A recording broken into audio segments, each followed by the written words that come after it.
ఈ నందవరం మండల కమిటీలో భాగంగా ఈరోజు మీకు అందరికీ కొన్ని విషయాలు తెలియజేయాలనుకున్నాం. మనకి 1947లో స్వాతంత్రం వచ్చింది. స్వాతంత్రం రాకముందు మనలందరినీ పూర్వకులం అని చెప్పేసి అప్పుడు స్వాతంత్రం వచ్చిన తర్వాత 1950లో రాజ్యాంగం ఏర్పడింది. 1956లో ఎస్సీ కుల జాబితాలో మనది పూర్తిగా మదాసి కురువ మాదారి కురువ అని పేరు పెట్టడం జరిగింది. ఇది ఈరోజు పెట్టిన పేరు కాదు. 1947 కన్నా ముందర కురువాని పిలిచేవాళ్ళు వాళ్ళందరినీ. కానీ 1950లో రాజ్యాంగం ఏర్పడిన తర్వాత అప్పుడు కూడా మద్రాసు కింద ఉన్నాం మనం. అప్పుడు కురువాన్ అని ఉంది. మద్రాసు కింద ప్రాంతంలో ఉన్నప్పుడు మన రాజధాని ఇప్పుడు మద్రాసు. అప్పుడు కురువాన్ అని ఉంది. తర్వాత 1956లో 53 వరకు మనకి కర్నూలు రాజధానిగా ఉంది.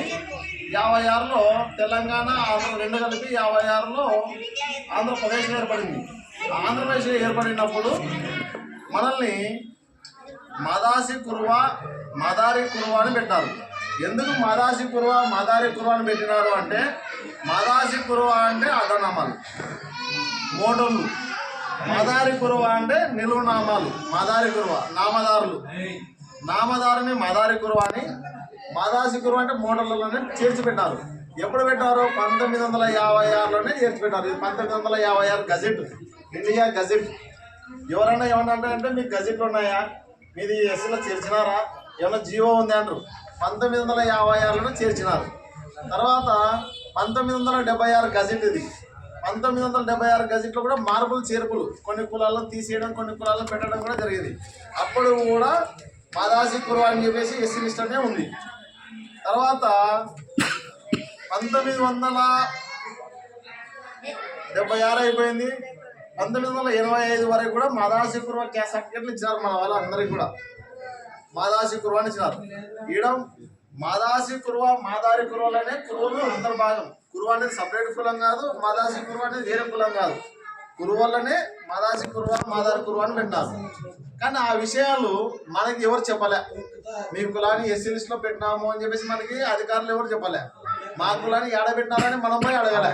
ఏమంటే అప్పట్లో చదువు లేదు కాబట్టి. 1985 తర్వాత ఏం చేశారు అంటే, అప్పుడు 1970లో బీసీ కులాలకు కూడా రిజర్వేషన్ ఏర్పడింది. బీసీ కులాలకి రిజర్వేషన్ ఏర్పడినప్పుడు కురుమ అనే కులాలు కూడా తీసుకొచ్చారు. తెలంగాణలో చండేశ్వరి గోత్రం ఉన్న వాళ్ళు మాత్రమే కురుమలు. ఆ కురుమల్ని కూడా తీసుకొచ్చినారు. తర్వాత కర్ణాటక ప్రాంతంలో వాళ్ళకి గురుపీఠాలు ఉంటాయి, వాళ్ళని కురుమలు అంటారు. వాళ్ళు కూడా గొర్రెలే కాస్తారు. తెలంగాణలో ఉన్నటువంటి చండేశ్వరి గోత్రం ఉన్న వాళ్ళు కూడా గొర్రెలే కాస్తారు. వీళ్ళు ఆంధ్రప్రదేశ్లో ఉన్నటువంటి కురుమగా పిలువబడుతున్న వాళ్ళు కూడా గొర్రెలే కాస్తారు. ఈ మూడు కన్ఫ్యూజ్ అయిపోతాయని చెప్పేసి మనకి కురుమ వాళ్ళు దీన్ని ఆక్రమించకూడదు అని చెప్పేసి మదాసి కురువ మాదారి కురువ అని ఎస్సీ లిస్ట్లో 1956లో పెట్టినారు. 1970లో బీసీ కులాలకు రిజర్వేషన్ వచ్చినప్పుడు కూడా అక్కడ కురుమ మాత్రమే ఉంది, కానీ మదాసి కురువ అని ఏం పెట్టలే. ఎందుకంటే ఆల్రెడీ కురువ వాళ్ళది 56లోనే పెట్టేసినారు. కాబట్టి బీసీ కుల జాబితాలో ఉండేది కురుమ మాత్రమే. కురుమలు ఎవరు అంటే కర్ణాటకలో ఉంటారు, కురుమలు ఎవరు అంటే తెలంగాణలో ఉంటారు. ఆంధ్రప్రదేశ్లో ఎందుకు వచ్చింది అంటే, ఉమ్మడి ఆంధ్రప్రదేశ్కి ఉన్నాం కాబట్టి కర్ణాటక ప్రాంతం కొంచెం మన ఆంధ్రలో కలిసింది కాబట్టి బార్డర్ ప్రాంతం. అప్పుడు అక్కడ ఉన్న వాళ్ళని కూడా ఇక్కడ రిజర్వేషన్ కలిపేయాలని 1970లో బీసీ జాబితాలో బీలో సీరియల్ నెంబర్ 11లో కురుమ అని పెట్టారు. కొందరు అధికారులు ఉద్దేశపూర్వకంగా కురుమ పక్కన కురువ కూడా పెట్టినారు. కురువ కూడా పెట్టి మీరు కూడా బీసీలు అని చెప్పేసి మనకు కూడా కురువ బీసీని సబ్మిట్ 1985 నుంచి 2000 సంవత్సరం వరకు 15 సంవత్సరాలు కురువ బీసీ అని సర్టిఫికేట్ ఇచ్చేస్తారు.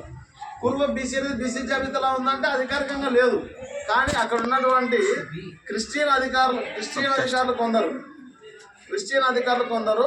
వీళ్ళకు కూడా రిజర్వేషన్ వస్తే వీళ్ళు పైకి ఎదుగుతారు, వీళ్ళు ఎక్కడ గొర్రెలు కాసుకుంటుంటే ఎక్కడ ఉంటే అక్కడే ఉండాలి వీళ్ళు అని చెప్పేసి మనకి రిజర్వేషన్ అందకుండా కొందరు అధికారులు కుట్రలు పన్ని మనల్ని కురుమ పక్కన కురువ పెట్టి మనకి కురువ బీసీని సబ్జెక్ట్ ఇచ్చారు.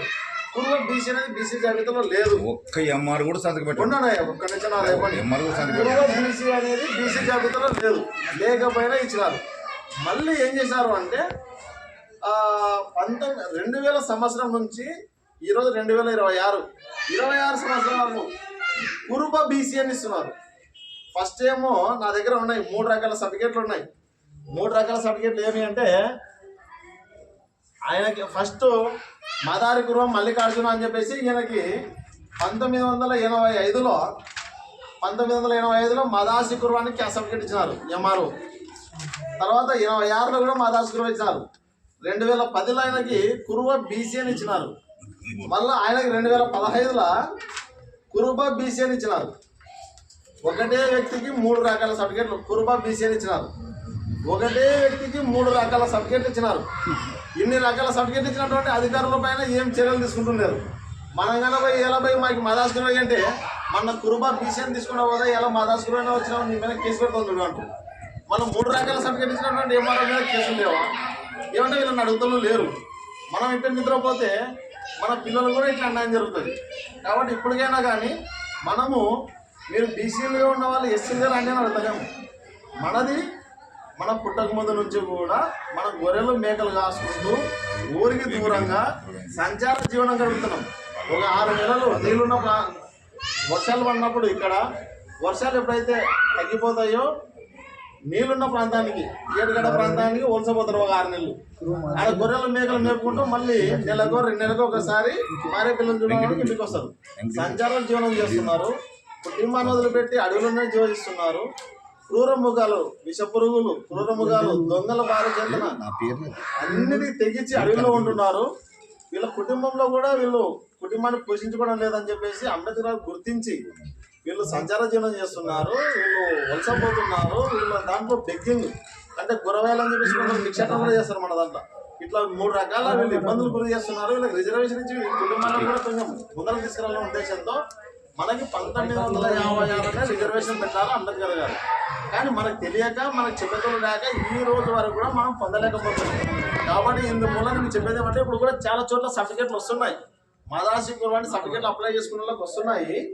మీరు కూడా కావాలి అనుకుంటే మదాసి కురువ కింద అప్లై చేసుకుని సర్టిఫికేట్లు పొందవచ్చు.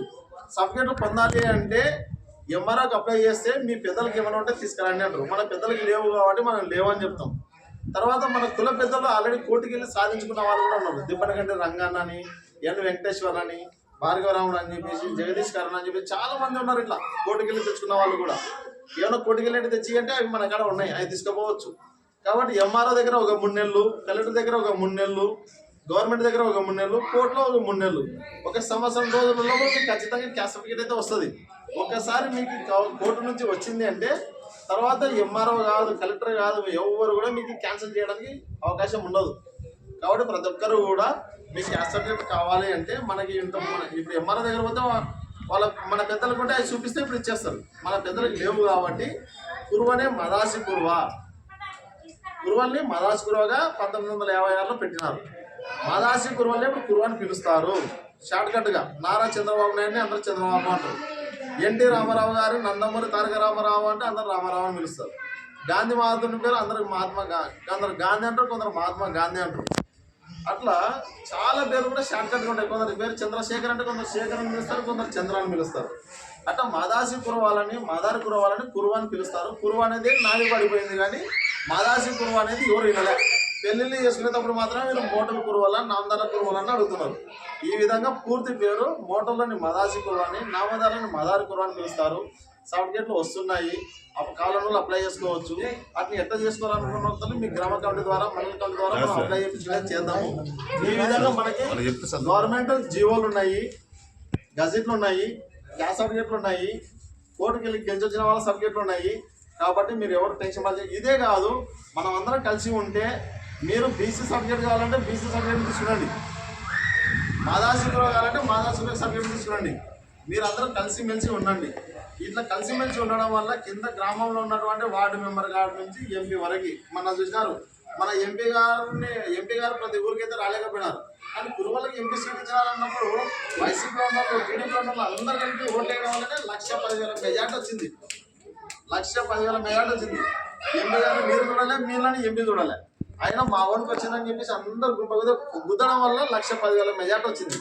అట్లానే మన కులస్తులు అందరూ గతంగా ఎందుకంటే ప్రతి ఒక్కరు కూడా సమస్యలు వస్తాయి. సమస్యలు వచ్చినప్పుడు మీకు 10 మంది ఎన్నికలు నిలబడాలంటే 10 మందికి సమస్యలు వచ్చినప్పుడు మీరు నిలబడితే మీకు వాళ్ళు వస్తారు. ఇది పెట్టుబడి లాగా. కాబట్టి మీరు కూడా ఎవరికైనా సమస్య వచ్చినట్టు అది నా సమస్య అనుకుని ముందర కదలండి. మీకు ఏదైనా ఇబ్బంది కలిగినప్పుడు వాళ్ళు వస్తారు. కాబట్టి ఈ విధంగా మనం ఒకరికొకరు యూనిట్గా ఉండి కమిటీ వేసుకొని నన్నవరం మండల కమిటీ వేసుకుందాము. ఈ కమిటీ ఆధ్వర్యంలోనే మళ్ళీ ప్రతి గ్రామానికి ఈ మండల కమిటీ వచ్చేసి ప్రతి గ్రామంలో గ్రామ కమిటీలు వేస్తుంది. కాబట్టి ఇప్పుడు నన్నవరం మండల కమిటీ వేసుకోవడానికి ప్రతి గ్రామం నుంచి కూడా ఒక పేరు కానీ 2 పేర్లు కానీ 3 పేర్లు కానీ పేరు ఇవ్వాల్సిందిగా ఈ సందర్భంగా